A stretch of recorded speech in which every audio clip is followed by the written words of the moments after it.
धृतराष्ट्र को समझाते हुए विदुर जी ने कहा, जिसे अपनी शक्ति और स्वरूप का ज्ञान है, जो समर्थ के अनुसार कार्य करता है, जिसमें कष्टों को सहने की क्षमता है तथा धर्म पर अड़िग रहने का गुण है, जिसे संसार के आकर्षण नहीं लुभा पाते, वही पंडित हैं।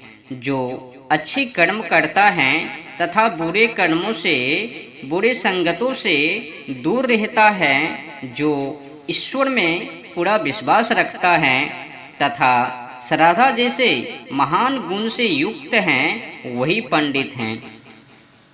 जिस मनुष्य को क्रोध, हर्ष, गर्व, लज्जा, उच्छृंखलता तथा धृष्टता आदि दोष जीवन के मूल उद्देश्य से नहीं डिगा पाते, वही पंडित हैं।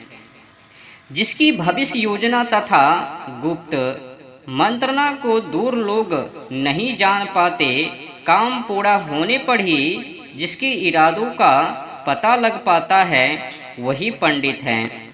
जीवन के विपरीत प्रभावों, सर्दी, गर्मी, भय, प्रीति, संपन्नता, दरिद्रता आदि से जो अपने कार्य को प्रभावित नहीं होने देता, वही पंडित है।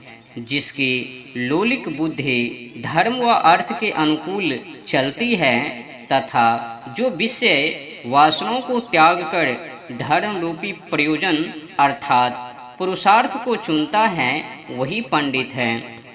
पंडित बुद्धि मनुष्य अपनी शक्ति के अनुसार ही काम करने की इच्छा रखता है और शक्ति के अनुसार ही कार्य करता है।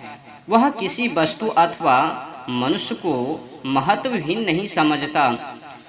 पंडित की पहचान यह है कि वह दूसरों की बात को शीघ्र समझ लेता है तथा धैर्यपूर्वक देर तक सुनने की क्षमता समर्थ रखता है।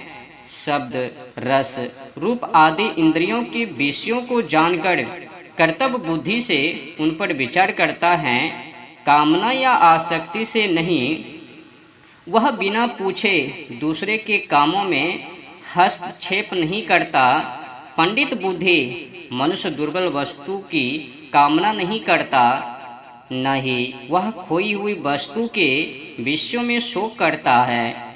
विपत्ति के समय वह तनिक भी विचलित नहीं होता। जो भली भांति निश्चय करने के उपरांत कार्य आरंभ करता है और किसी कार्य को अधूरा नहीं छोड़ता, जो समय को व्यर्थ नहीं गवाता और मन पर संयम रखता है, वही पंडित है।